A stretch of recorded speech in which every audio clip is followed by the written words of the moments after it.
Բարև ձեզ հարգելի հեռուստադիտողներ, 168 TV-ի եթերում ռիվյուն է։ Այսօր մեր տաղավարում հյուրընկալել ենք Ազգային ժողովի նախկին պատգամավոր, Եվրոպական ինտեգրացիա հասարակական կազմակերպության նախագահ Նաիրա Կարապետյանին։ Բարև ձեզ Տիկին Կարապետյան, շնորհակալ եմ մեր հրավերն ընդունելու համար։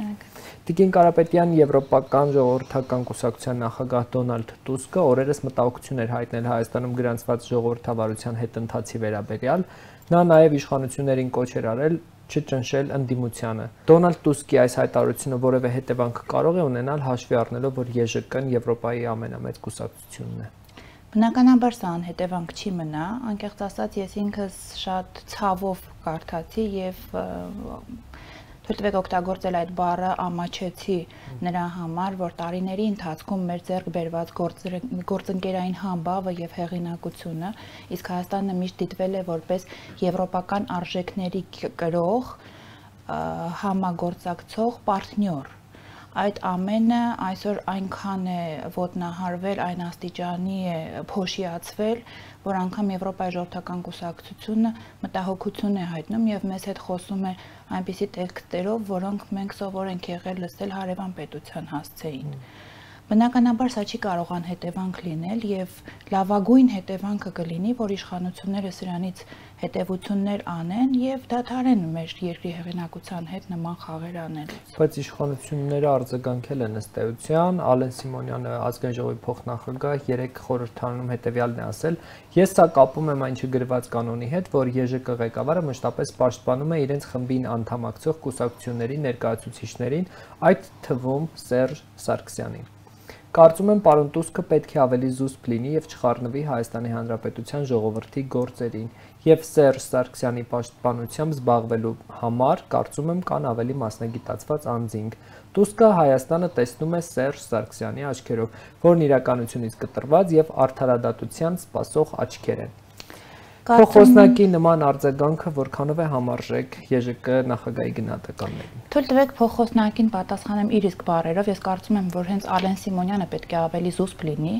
եւ նման ոչ մասնագիտացված կարծիք հնչեցնելուց առաջ հաշվի առնի, որ եվրոպական հեղինակավոր կառույցներում ես ի նկատի ունեմ Եվրոպայի խորհրդի խորհրդանական վեաժողովը, ես ի նկատի ունեմ Եվրոպարլամենտը, ես ի նկատի ունեմ Եվրամիության հետ համագործակցության բոլոր խորհրդարանական ձևաչափերը, որ ԵԺԿ-ն զբաղեցնում է մաժորիտար դեր, մեծամասնություն է եւ ԵԺԿ-ի կարծիքը շատ ժամանակ լինում է դոմինանտ Եվրոպայի երկրների հետ մեր հարաբերություններում։ Եվ երկրի ոչ վերջին պաշտոնյայի կողմից հնչեցված նման արտահայտությունը եւ խիստ անձնավորելը Սերժ Սարգսյանի անձի հետ խոսում է միայն ոչ պրոֆեսիոնալիզմի եւ այդ համատեքստում ոչ հեռատեսության մասին։ Ի վերջո, մի օր այս իշխանությունները պետք է հասկանան, որ գլխավոր նպատակը պետությունն է։ Պետականամետ հայտարարություններին հավատացեք վերջի 2 տարում ես չեմ հանդիպել։ Տիկին Կարապետյան, վերջին շրջանում գործող իշխանությունները տարբեր երկրների պաշտոնյաներին կոչ են անում չխառնվել Հայաստանի ներքին գործերին, օրինակ Բուքիքոյի հայտարարություններին են հաջորդում նման գնահատականներ կամ Ռուսաստանի դեսպանի հետ Վահե Էնֆիաջյանի հանդիպումից հետո ականատես եղանք դրան։ Ինչու են դա որակում որպես Հայաստանի ներքին գործերին խառնվելու փորձ կամ ինչպես իրենք են ասում տղաբերելու փորձ։ Ի վերջո իրենք էլ են տարբեր հանդիպումներ ունենում միջազգային տարբեր կառույցների հետ, տարբեր պաշտոնյաների հետ։ Ի վերջո նրանք կարող են կարծիք հայտնել, թե ոչ Հայաստանում տեղի ունեցող իրադարձությունների վերաբերյալ։ Գլխավոր հակասությունը այստեղ այն է, որ իշխող ուժը եկավ իշխանության հենց ժողովրդավարության դրոշի ներքո եւ բազմիցս տարբեր ամենաբարձր ամբիոններից վարչապետը հնչեցրեց, որ այլևս Հայաստանում հաղթել է ժողովրդավարություն։ Եթե հիշում եք, նույն Արարատ Միրզոյանը Հայաստանը նշեց որպես աշխարհի ժողովրդավարության բաստիոն։ Նման անպագորգոր արտահայտություններ անողները պետք է մեկ պահ ֆիքսեն, որ այդ ժողովրդավարությունը չի լինում ինկուբատորային։ Դա չի կարող լինել միայն Հայաստանի ներսում։ Եվ երբ ոտնահարվում են տարական մարդու իրավունքները, ազատությունները, նման վարվելակերպ է դրսևորվում իշխանությունների կողմից, բնականաբար ժողովրդավարության ջատագով եւ ժողովրդավարությանը հետևող միջազգային կառույցները, որոնց մենք անդամակցել ենք շատ վաղուց, իրավունք ունեն եւ պարտավոր են հայտնել կարծիք, եւ հատկապես զավեշտալի է լսել այս իշխանությունների կողմից դրսից տղաբերել արտահայտությունը, երբ մենք բոլորս հիշում ենք, թե ով որտեղից է եկել, ինչ գործունեություն է ծավալել եւ ինչպիսի փոխհարաբերություններ են ունեցել դրսի կառույցների հետ։ Մի երկու բան կհիշեցնեք։ Նիկոլ Փաշինյանը Եվրոպայի խորհրդի խորհրդանական վեաժողովի ամբիոնից հայտարարեց մի քանի անգամ, որ նա ազատության մեջ է հայտնվել Եվրոպայի խորհրդի խորհրդանական վեաժողովի շնորհիվ եւ ԵԽԽՎ միջնորդությամբ եւ աջակցությամբ։ Կարծում եմ, այսքանը բավական է։ Շատ լավ, եկեք ներքաղաքական խնդիրներին անդրադառնանք։ Գագիկ Ծառուկյանի շուրջ ընթացող այս իրադարձությունները ձեզ քաղաքական թե զուտ իրավական գործընթացներ են, որովհետև իշխանություններն ասում են, որ նա նախապես իմացել է այս քրեական գործերի մասին, քաղաքական հայտարարություն է արել, որպեսզի հետագայում այս գործընթացները որակի որպես քաղաքական հետապնդում։ Ես իրավական կհամարեի ցանկացած գործընթաց, որը սկսվեր իշխանության գալուց անմիջապես հետո, որովհետև փաստաթղթերը, որոնք ի հայտ են եկել եւ որոնք զարմանալիորեն ժողովրդական լեզվով ասած սլիվ են եղել, հա, վերաբերում են ոչ վերջի 2 տարիներին։ Եվ վստահ եմ, որ իշխանությունների տիրապետության տակ են եղել, սկսած իրենց իշխանության առաջի օրերից։ Ես այստեղ նաև կհիշեմ 18 թվականի խորհրդարանական ընտրությունները, երբ Գագիկ Ծառուկյանը կարողացավ իր կուսակցությունով հաղթահարել Շեմը եւ հայտնվել ազգային ժողովում։ Այդ ժամանակ որևէ քայլ չի եղել։ Սա ինձ տալիս է հիմք ենթադրելով, որ եղել են անդրկուլիսյան պայմանավորվածություններ եւ եղել են փոխադարձ համաձայնություններ։ Եվ այո, դժվար է գայթակղությունը չկապելու այս ամենը Գագիկ Ծառուկյանի ամսի 5-ի հայտնի հայտարարության հետ, որ կառավարության 100%-ը պետք է փոխել։ Զուտ վերլուծաբանի տեսանկյունից նայելով կարելի է ասել, որ եթե անգամ Գագիկ Ծառուկյանը իմացել է, որ նման բան է կազմակերպվում, այդ թե ինչպես է իմացել, դա նույնպես քաղաքական է։ Դուք ակնարկեցիք ինչ-որ պայմանավորվածությունների մասին, այսինքն իշխանություններն են դրանք խախտել, թե Գագիկ Ծառուկյանը։ Ես դժվարանում եմ դա ասել, որտեղ այդ ամենը ըստ իս անդրկուլիսյան է, բայց եթե այսքան ժամանակ խաղաղ գոյատևել են եւ որևէ անգամ Բարգավաճ Հայաստան կուսակցությունը, եկեք այսպես կոչեմ, մեծ խնդիրներ չի ստեղծել իշխող կուսակցության համար, հատկապես հիմա իր արտահայտությունից հետո այս գործընթացը դժվար է չկապել քաղաքական գործընթացի հետ։ Այս օրերին տեսնում ենք, որ տարբեր ուժեր են այսպես միավորվում, կարծես թե կոնսոլիդացիայի կոչեր են արվում, ըստ ձեզ ընդդիմադիր դաշտը կհամախմբվի, թե ոչ։ Իմ խորին համոզմամբ եւ քաղաքագիտական բոլոր ասպեկտներից պետք է որ համախմբվի։ Ինչպես տեղի կունենա ում շուրջ եւ երբ, դա ներկա պահին դժվար է ասել, որովհետեւ գործընթացները դեռ խմորումների փուլում են։ Սակայն ուժերը, որոնք միավորվում են, ես շատ կցանկանայի, որ միավորվեին ընդհանուր գաղափարի շուրջ։ Եվ գաղափարը պետք է լինի հանուն, ոչ թե ընդդեմ։ Ինչ ստացվեց ընդդեմից, մենք 2 տարի առաջ տեսանք։ Մենք այսօր ունենք խայտառակ վիճակում պետություն, որովհետև ուժերը միավորվեցին ընդդեմ եւ հանունի պատրաստ չէին։ Լավ կլինի, որ ընդդիմությունը հանուն ծրագիրը արդեն ունենա։ Այսինքն գաղափարական միավորում։ Գաղափարական եւ ավելի շատ պետական մոտեցմամբ։ ԲՀԿ-ն ասում է, որ ժողովրդի կողմից մերժված ուժերի նախկինների հետ չեն համագործակցելու, ըստ էության նկատի ունենալով հանրապետական կուսակցությանը, ձեզ համար հասկանալի է, թե ինչու է նման դիրքորոշում որդեգրում Բարգավաճ Հայաստանի, վերջո հանրապետական կուսակցության հետ կոալիցիայի անդամ է եղել, երկար տարիների ճանապարհ են անցել միասին, եւ այս հայտարարություններն անելով Բարգավաճ Հայաստանը ինչ նպատակներ է հետապնդում։ Ես անկեղծորեն զարմացած եմ այդ արտահայտության վրա եւ ցավով եմ արձանագրում, որ Բարգավաճ Հայաստան կուսակցությունը գուցե ականջահաճո արտահայտություններ է անում իր ընդրազանգվածի եւ որոշ շրջանակների համար, որովհետեւ ժողովրդի կողմից մերժված ուժեր գոյություն չունեն։ Ցանկացած քաղաքական ուժ, թեկուզ եւ ամենանորը, ունի ժողովրդի իր աջակցությունը եւ տոկոսային հարաբերակցությամբ վերցնել թե սա ժողովուրդ չէ, դա ամենամեծ սխալն է, ինչ կարելի է այսօր անել։ Ես գտնում եմ, որ որոշակի կոնսուլտացիաների եւ պարզաբանումների շնորհիվ Բարգավաճ Հայաստան կուսակցության իմ գործընկերները, իսկ շատերի հետ ես գործընկեր եմ եղել 5-րդ եւ 6-րդ գումարման ազգային ժողովում, ի վերջո կընդունեն, որ ցանկացած կուսակցության ընտրող ժողովրդի մաս է կազմում եւ ժողովուրդը չի մերժե որևէ ուժի։ Հանրապետական կուսակցությունը չի մերժել։ Հանրապետական կուսակցությունը ունի իր ընտրողը առնվազն 18 թվականի ընտրություններում մենք ֆիքսեցինք այդ տոկոսը, որի իրավացի լինելու հանդեպ ես ունեմ իմ վերապահումները, բայց անգամ այդ իրավիճակում եւ ամեն ինչ թարմ էր, էյֆորիան նոր էր, ոգևորությունները, խոստումները դեռ կոտրված չէին եւ ժողովուրդը ուներ սպասելիքներ, անգամ այդ պայմաններում հանրապետական կուսակցությունը ունեցավ ընտրողներ։ Փաստորեն այսօր Ծառուկյանը եւ փորձում է Նիկոլ Փաշինյանից այսպես տարանջատվել, որին աջակցել է 2018 թվականին եւ հանրապետական կուսակցությունից ըստ էության կամ նախկիններից, ինչպես իրենք են ասում, բայց ԲՀԿ-ն էլ է ըստ էության նախկին, քաղաքական կենսագրությունը հեշտ է այսպես հայտարարություններով մոռացության տալ։ Ես կպատասխանեմ որպես քաղաքագետ, հա, այն ինչ հիմա անում է Բարգավաճ Հայաստան կուսակցությունը առանց որևէ վիրավորական ենթատեքստի, դասագրքային կերպով կոչվում է քաղաքական առևտուր։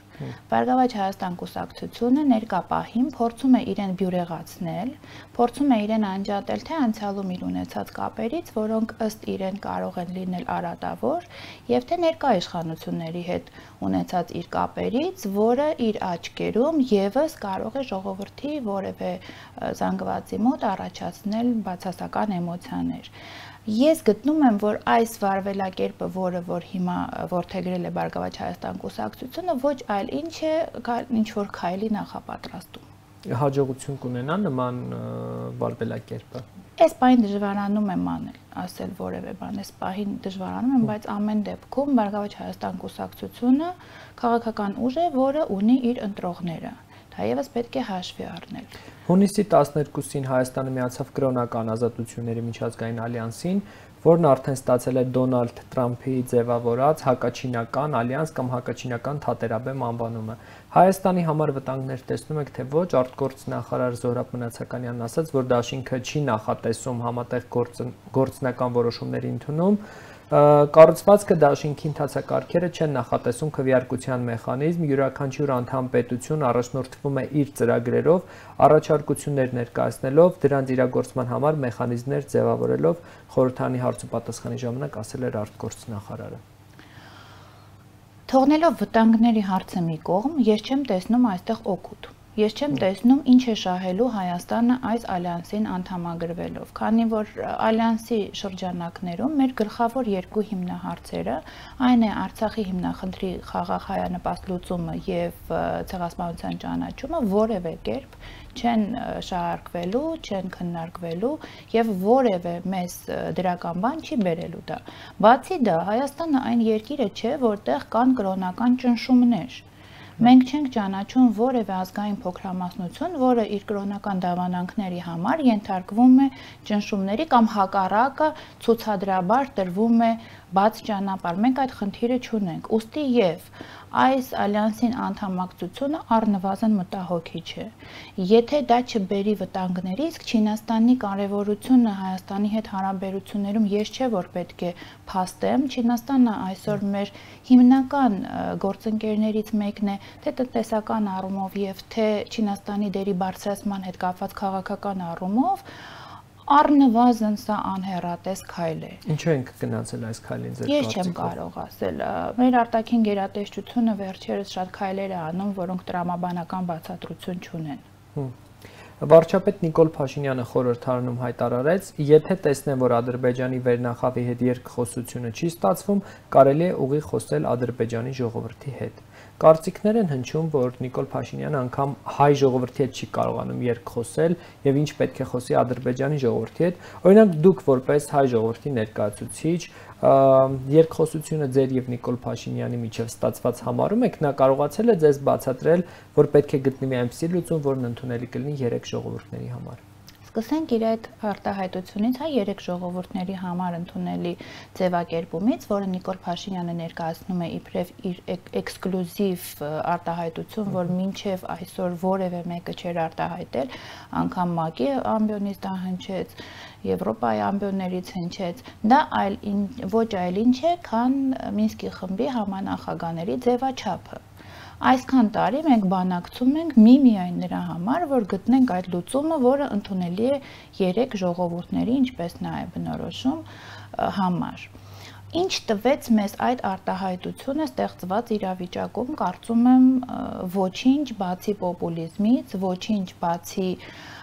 ժամանակ շահելուց Նիկոլ Փաշինյանի արտահայտմամբ եւ ոչինչ բացի կոնկրետ իմ իբրև Հայաստանի Հանրապետության քաղաքացի չլսված լինելուց, որովհետեւ եթե մենք դիտում ենք հիմնախնդրի ներկայացումը միջազգային ասպարեզում, մենք պետք է հիմնախնդիրը ոչ թե ներկայացնենք մեր Արցախի եւ Ադրբեջանի կողմից, այլ մենք հիմնախնդիրը պետք է ներկայացնենք մեր եւ Արցախի կողմից, մենք մեր շահերի պաշտպանն ենք, մենք մեր կողմի ներկայացուցիչն ենք, եւ այսքան ժամանակ ես չեմ լսել որևէ կոնկրետ ռազմավարական կետեր, բացառությամբ արտգործնախարարի Ժնևում նախարարական կոնֆերանսի ժամանակ հայտնի դեպքերից հետո հնչեցրած այդ կետերի, որոնք ամբողջությամբ համընկնում էին նախկինում մեր որդեգրած կետերին, որոնք էլի ամպագորգոր մերժվում են Նիկոլ Փաշինյանի կողմից ամեն պատե առիթի, ես որևէ մարտավարական եւ ռազմավարական կետեր չեմ լսել։ Ես չեմ լսել ինչ է ուզում Նիկոլ Փաշինյանը, ինչպես է նա պատրաստվում լուծել հարցը եւ ինչ կետից է սկսել, ինչ է անում նա։ Այդ իր հայտնի արտահայտությունը, որ ինքը պատրաստվում է խոսել կոնկրետ Ադրբեջանի ժողովրդի հետ, շատ մեծ հարցեր է առաջացնում եւ վտանգի առջեւ մեզ կանգնեցնում։ Տեսեք, ինչ է նշում նա։ Նա ասում է, եթե չի ստացվում, ձախողվում է իշխանությունների հետ երկխոսությունը, ապա մտնում ենք ժողովրդի հետ խոսակցության։ Սա ստացվում է ձևաչափի փոփոխություն։ Ինչ Հայաստանը արդեն բաց կերպով դուրս է գալիս Մինսկի խմբի համանախագահների կողմից սահմանված ձևաչափից, մերժում է երկխոսությունը իշխանությունների հետ եւ մտնում է նոր ձևաչափ, այստեղ եւս կան ենթահարցեր։ Արդյոք դա անում է միանձնյա որոշմամբ։ Արդյոք այդ մասին կան միջազգային պայմանավորվածություններ։ Արդյոք այդ մասին եղել են կոնսուլտացիաներ։ Արդյոք իրոք ձախողվել է Ադրբեջանի իշխանությունների հետ խոսակցությունը եւ ինչ է տալու մեզ ժողովրդի հետ խոսակցությունը։ Ինչ է սպասում Նիկոլ Փաշինյանը։ Ասենք խոսեց որևէ ձևաչափով, ձևաչափի ընտրությունը թողնենք իրեն։ Ինչ է սպասում նա Ադրբեջանի ժողովրդից։ Եվ ինչ է ասելու ըստ Ինչ կանեն նրանք։ Ինչ էլ որ ասի։ Ասենք Ադրբեջանի ժողովուրդը ազդվեց Թավշյա ոչ բռնի ճառից եւ ինչ պետք է անի։ Ինչ պետք է անի իշխանությունը իր ժողովրդի քայլերից։ Ինչ է սպասվում Ադրբեջանում այս դիմումից հետո։ Ոչ այլ ինչ, քան հերթական պոպուլիզմ, որից մեր պետական եւ ազգային շահերը, եթե չտուժեն, չեն շահելու, հավատացեք։ Միգուցե Նիկոլ Փաշինյան անձը հավաքի դիվիդենտներ, որը ընդհանրապես հետաքրքիր չի այս պարագայում։ Բացարձակ հետաքրքիր չի։ Վերջերս էլ նա ասաց, որ Ալիևը կառուցողական է տրամադրված, դա էլ քննադատվեց։ Ըստ ձեզ նման հայտարարությունների նպատակի վերջը ո՞րն է։ Ես շատ կուզեի դա բնորոշել որպես ներքին լսարանի համար ուղղված հաճելի արտահայտություններ, բայց ավաղ ես անում եմ շատ ավելի խորը հետևություններ եւ արձանագրում եմ, որ թե Ադրբեջանի վերջի ժամանակների կեցվածքից, թե համանախագահների մակարդակով տրված այդ բաց կետերից, հա, եսի նկատի ունեմ Լավրովի կողմից հնչեցված փուլային տարբերակի քննարկումը եւ թե տարբեր ակնարկներից Նիկոլ Փաշինյանի այս կեցվածքը adekvat չէ։ Ես ինքս չեմ տեսնում որևէ adekvatություն, երբ Ադրբեջանը հայտարարում է, որ ունի հողային պահանջներ ոչ միայն Արցախի հանդեպ, անգամ Հայաստանի Հանրապետության հանդեպ եւ դրանից հետո մենք լսում ենք մի արտահայտություն, որը բացարձակ համարժեք չէ։ Չի տրվում այն պատասխանը, որը կարողանա գոնե հավասար լինել Ադրբեջանի իշխանությունների եւ Ադրբեջանի նախագահի բառապաշարին, եւ այս ամենը եկեք ֆիքսենք արվում է Մինսկի խմբի լուր համաձայնությամբ եւ գոնե իրենց չմիջամտելը խոսում է այն մասին, որ Ադրբեջանը կարողացել է փոփոխել իր դիրքերը։ Իսկ թե ինչի է կարողացել փոփոխել այս դիրքերը, այս 2 տարիների ընթացքում բազմիցս տարբեր փորձագետների, քաղաքական գործիչների, այդ թվում եւ իմ կողմից քայլ առ քայլ, փուլ առ փուլ եղել են նախազգուշացումներ, որ սկսած ամենաանմեղ արտահայտությունից, Արցախի ընտրյալ ներկայացուցիչ, որը մեզ բերեց, գեներացրեց եւ այսօր փաստի առաջ է կանգնացրել իդեմս Թուրալ Գյանջալիևի, եւ շարունակում են կրկնել դա։ Բնականաբար, եւ վերջացրած ավելի գլոբալ արտահայտություններից մեզ բերում կանգնեցնում է մի իրավիճակի առջև, որը կոչվում է դիվանագիտական փակուղի։ Ինչու է Նիկոլ Փաշինյանը շարունակում քայլել դեպի այդ փակուղի եւ շարունակում է քայլել դեպի այդ փակուղի շատ դուխով։ Ես չեմ կարող հասկանալ, որովհետև նրա կողքին կան դիվանագիտական լուրջ ճանապարհ անցած մասնագետներ, որոնք առնվազն պետք է զգուշացնեին։ Դե դուք էլ մեջ բերեցիք Զորաբ Մնացականյանի ելույթը, ըստ էության կարծիքներ կան, որ արտգործնախարարությունը փորձում է ինչ-որ քայլել անել, բայց Նիկոլ Փաշինյանը կարծես թե այլ ուղի է ընտրել։ Նման իրավիճակում ցանկացած գերատեսչություն, որի պատասխանատուն Զորաբ Մնացականյանի պես պրոֆեսիոնալն է, իսկ ես բազմիցս պնդել եմ, որ Զորաբ Մնացականյանը պրոֆեսիոնալ դիվանագետ է, պետք է հնչեցնի զանգ։ Պետք է հնչեցնի զանգ, որ գնալով վտանգվում է պետական եւ ազգային շահը։ Բայց նույն Զորաբ Մնացականյանը ժամանակին ասում էր, որ բանակցություններ չկան եւ միայն Լավրովի հայտարարությունից հետո սկսեցին ասել, որ կան բանակցություններ։ Ավելի զվարճալի բաներ են եղել, հավատացեք։ Իրարամերժությունը այս իշխանությունների որդեգրած հիմնական սկզբունքներից մեկն է։ Դուք առանձնացրեցիք Զորաբ Մնացականյանին, դրա համար դե իրարամերժների չեմպիոններ շատ կան այս իշխանությունում։ Երեք դատարանը 2 միլիարդ դրամ գրավ կիրառելով փոխեց Ռոբերտ Քոչարյանի խափանման միջոցը, որին հետևեց դատավոր Արսեն Նիկողոսյանի նկատմամբ այսպես իշխանական թևից հարձակումներ սոցիալական ցանցերում։ Նախ երբևէ գրավի նման չափ հիշում եք Հայաստանում։ Ես դժվարանում եմ հիշել, իրոք շատ մեծ գումար է։ Շատ մեծ գումար է եւ ես կապում եմ դա պարզապես Ռոբերտ Քոչարյանի քաղաքական ֆիգուրի եւ կշռի հետ։ Խափանման միջոցը փոխելու դատարանի որոշումն ինչպես է գնահատում։ Ես դա գնահատում եմ բնական եւ օրինաչափ։ Դատավոր Արսեն Նիկողոսյանին վեթինգի կենթարկեն եւ արդյոք այս որոշումը կարող է նրա համար ճակատագրական լինել։ Տեսեք, իշխանություններին միահեծան տիրելու համար խանգարում է միայն դատական համակարգը։ Դա բազմիցս վկայել է Սահմանադրական դատարանի հանդեպ այդ ջղաձիկ գործողություններով, փորձում եմ մեղմ բառ գտնել, եւ ունենալ դատական համակարգում հլու հնազանդ կամակատարներ ցանկացած իշխանության երազանք է, առավել եւս Նիկոլ Փաշինյանի, ով ինչպես մենք այս 2 տարին վերլուծելով տեսնում ենք, որ միապետության կողմնակից է, որքան էլ նա խոսե ժողովրդավարության մասին։ Դատավոր Արսեն Նիկողոսյանի հանդեպ երեք կատարվածը սոցիալական ցանցերում, ես այստեղ նաեւ կգումարեի իրավապաշտպան Ռուբեն Մելիքյանի մանկահասակ երեխայի տարածումը, որը անուններով եւ էջերով շատ լավ գիտենք ում կողմից են կառավարվում եւ ովքեր են դրա ջատագովը, ունի հստակ մեկ նպատակ՝ հասցնել ժողովրդին իրենց պատկերացրած ժողովրդին այն աստիճանի, որ անցյալի մնացուկ է մնացել միայն դատական համակարգը, եկեք սա էլ դարձնենք թավշյա ոչ բռնի։ Կարծում եմ դա կլինի մեր պետականության վերջին էջը, եթե մենք կորցնենք այնպիսի անկախ դատավորներ, ինչպիսիք են Արսեն Նիկողոսյանը։ Եկեք չմոռանանք, որ Արսեն Նիկողոսյանը վերաքննիչ դատարանի դատավոր է եւ անմիջապես որոշումից հետո հայտարարվեց, որ դիմելու են վճռաբեկ դատարան։ Այսինքն որևէ կերպ իշխանությունները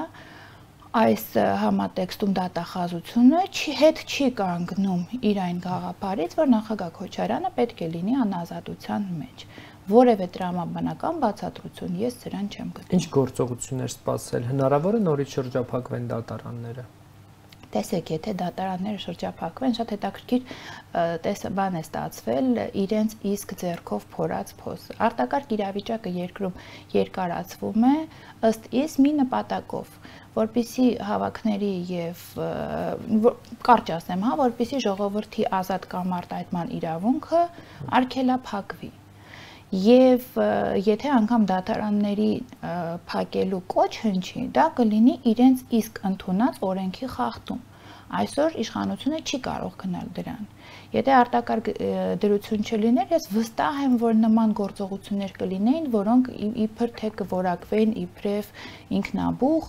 ոչ ոք որևէ պատասխանատվության դրա համար չէր ենթարկվի, ի տարբերություն մեր լուր ակցիա իրականացնող անկախ իրավապաշտպանների, այսինքն այս տարբերակված վերաբերմունքը եւ այս երկակի ստանդարտը, որը տիրում է ներկայումս կոնկրետ դատական համակարգի նկատմամբ շատ մտահոգիչ է, ոչ միայն մտահոգիչ է, շատ մտահոգիչ է։ Վերջին ատյանն է մնացել դատական իշխանությունը, որը դեռ ցուցաբերում է անկախության նշույլներ, ամբողջապես անկախ չէ, եկեք դա ֆիքսենք։ Բայց անկախության նշույլներ ցուցաբերում են առանձին դատավորներ եւ սահմանադրական դատարանը։ Արտակարգ դրությունը դեռ որքան կերկարաձգվի ձեր կարծիքով։ Տեսեք, ցանկացած վիրուս, հիմա փորձեմ մի քիչ ոչ մասնագիտական, բայց փորձագիտական, որտեվ 4 ամիս է կարդում ենք այդ մասին, խոսում ենք տարբեր բժիշկների հետ բոլորս, որտեվ տեսնում ենք, որ պետական մոտեցում չկա եւ պետական որևէ գործողություն չի կատարվում համակարգված, փորձում ենք մենք ինքներս մեզ պաշտպանենք։ Ցանկացած վիրուս ունի կյանքի իր ժամկետը։ Եվ վիրուսի մարման, այդ ողնաշարի կոտրման եւ մարման ժամանակաշրջանը դեռ կտևի, կարծում եմ, մի 2 ամիս, մի ամիս, 2 ամիս։ Այդ ընթացքում վարակվածների թվերի հետ խաղալով իշխանությունները դեռ կերկարացնեն արտակարգ դրությունը, որովհետեւ ելի եմ կրկնում, կա մի պարզ վախ։ Դժգոհությունը մեծ է, խոստումները փշրված են, որևէ բան կատարված չէ։ Այսօր եթե փողոցում մարդկանց մոտենաս եւ հարցնես, զրուցես, խոսես, տեսնես, ինչպիսի կտրուկ փոփոխություն է եղել Նիկոլ Փաշինյանի նկատմամբ հենց նույն իրեն աջակցած ժամանակին եւ իր կողքը կանգնած հասարակ քաղաքացիների մոտ կհասկանաս, որ Նիկոլ Փաշինյանը իրոք մտահոգվելու բան ունի։ Կյանքը Facebook-ը չէ, կյանքը այն լայքերի քանակը չէ, որը ապահովում են հայտնի շրջանակները։ Կյանքում իրոք փոփոխություն են եղել։ Ես իմ շրջապատում չեմ ճանաչում երևի թե եթե 100% վերցնենք բացարձակ մարդիկ, ովքեր պաշտպանում էին եւ անգամ 2 տարի առաջ շատ խիստ վիրավորական էին վերաբերվում ինձ իբրև նախկին ռեժիմի ստրուկի, իրենց բառերն եմ կրկնում, հա, այսօր այդ 100-ից մնացել են 5, 6, 7, 10 ամենաշատը։ Ինչի կհանգեցնի սա։ Հնարավոր է Նիկոլ Փաշինյանը գնա այն ճանապարհով, ինչ ճանապարհով եկել է։ Թե մարդիկ փողոց դուրս չեն գալ, այլ կերպ կլինի։ Փողոցի գինը եւ փողոցի ուժը իմացողը ամեն ինչ անելու է, որ թույլ չտա փողոցի կրկնություն։ Դա քաղաքագիտական նորմ է։ Եվ փողոցով եկածը, այո, շատ են պնդում, որ փողոցով էլ կգնա, ըստ իս ամեն ինչ կանի, որ չկրկնվի փողոց։ Բայց այդ ամեն ինչը ենթադրում են բռնի գործողություններ եւ ճնշումներ, որոնք ունեն սովորություն բազմապատկելու եւ շատացնելու դժգոհությունը, որը առանց այն էլ կա։ Նիկոլ Փաշինյանին կարծում եմ սպասում են ոչ նախանձելի ժամանակներ եւ ոչ նախանձելի որոշումներ։ Ես աշխատել եմ Նիկոլ Փաշինյանի հետ 5 տարի 5-րդ գումարման ազգային ժողովում եւ իրեն ճանաչել եմ հոգում որպես հայրենասեր մարդ։ Ես մեծ հույս ունեմ, որ Նիկոլ Փաշինյանի այդ հայրենասեր մարդը իր հոգում կարթնանա եւ նա չի տանի ժողովրդին այն բախումների, որոնք կանխատեսվում են։ Բայց իմ ընկերները շատ ժամանակ ասում են, ոչ այս մասին, ընդհանրապես ասում են, որ ես անուղելի լավատես եմ։ Ապրենք, տեսնենք։ Իսկ կորոնավիրուսի դեմ պայքարը ինչպես է գնահատում, որոնք էին հիմնական ձախողումները, եթե այդպեսիք տեսնում եք։ Փորձեմ հուշել, հա, իշխանություններին, որտեղ ձախողումները, եկեք սկզբից ասեմ ձեռքբերումները։ Մենք ունենք հոյակապ բժիշկներ։ Մենք ունենք բժիշկներ, ովքեր սարսափելի ծանրաբեռնվածության պայմաններում աշխատում են եւ ուժերի ներածի չափով անում են անհնարինը։